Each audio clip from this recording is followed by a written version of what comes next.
Hi ka-peddler! Ngayon ay tuturuan ko kayo kung paano gamitin ang cash ledger. Ano ba ang purpose ng cash ledger? So, ang cash ledger po ay minomonitor or nire-record nito ang cash flow o movement ng inyong business.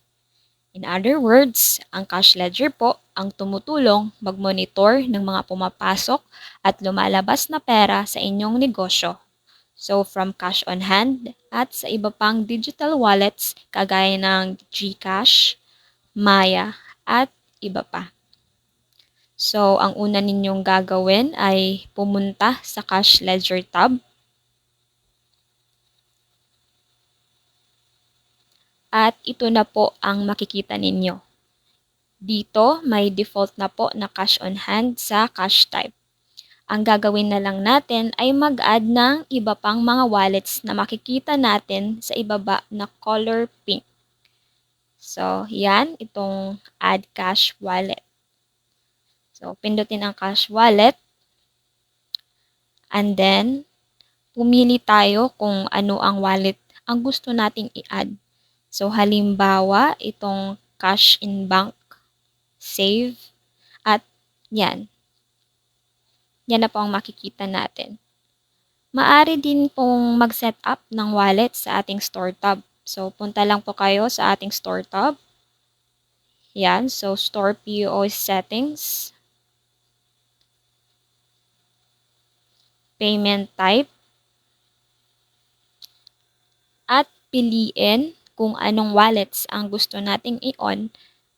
At yan. So, at pagkatapos po, balik na tayo sa cash ledger.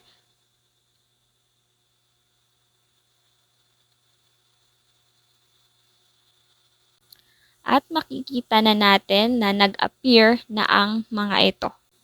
So, ngayon, mag-set up tayo sa cash on hand ng beginning balance.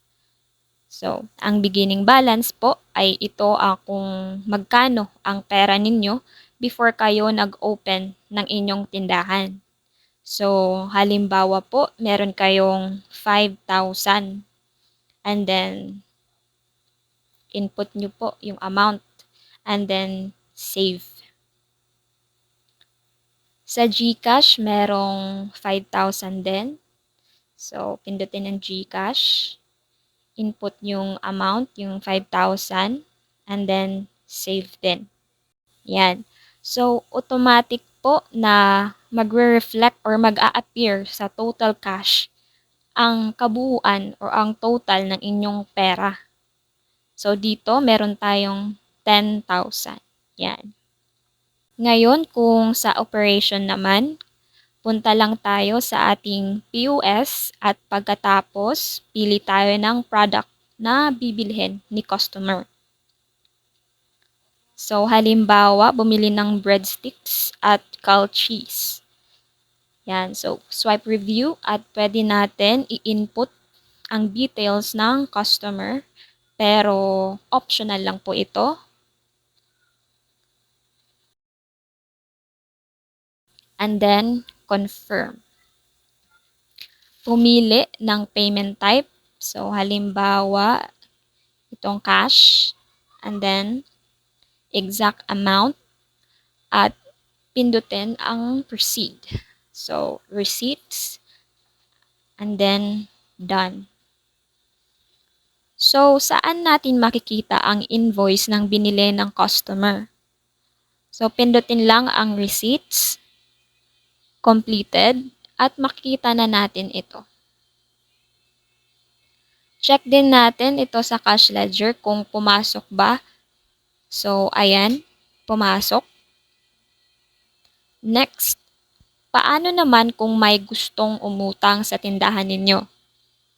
Parehas lang po ang proseso. So, punta ulit tayo sa POS. Piliin ang product na gustong iutang or inutang. Review. Input ang details like ang kanyang pangalan. Then confirm. Click ang credit o utang. Save. Receipt. And then done. Pagkatapos nito, check natin dito sa cash ledger.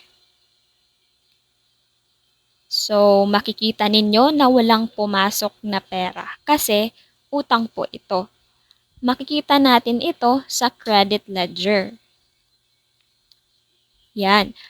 Pag magbayad na si customer, pindutin lang ito, in or yung bayad, i-enter yung amount, piliin ang source of payment, and then save. And then check na natin ang cash ledger. Yan.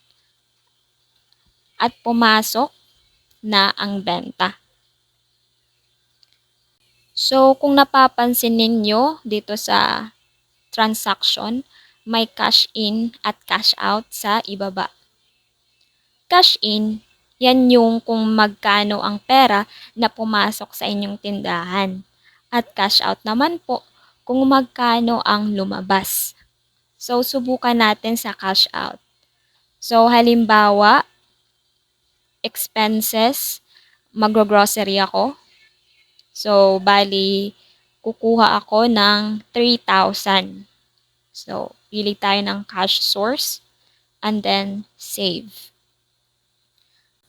So, yan mag-a-appear ito na meron akong kinuha o binayaran for grocery na 3,000.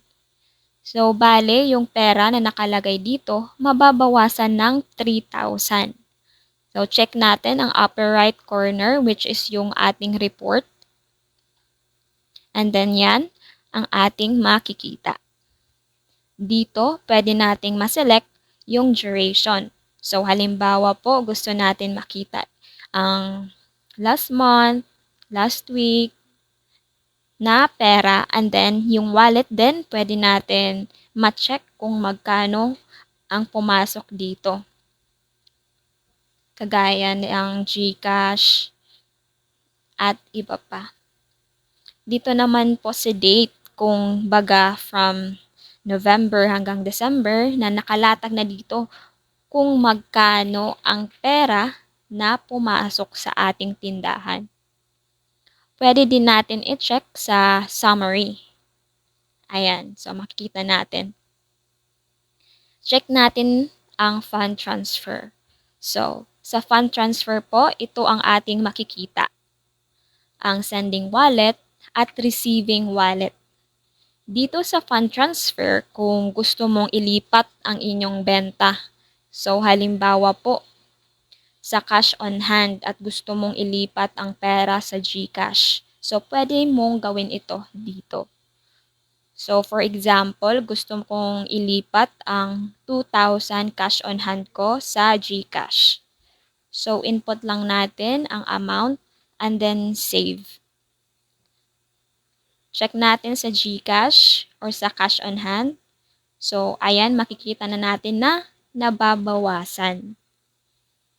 Check din natin sa transactions at makikita din natin na naglipat tayo ng pera mula sa cash on hand to GCash.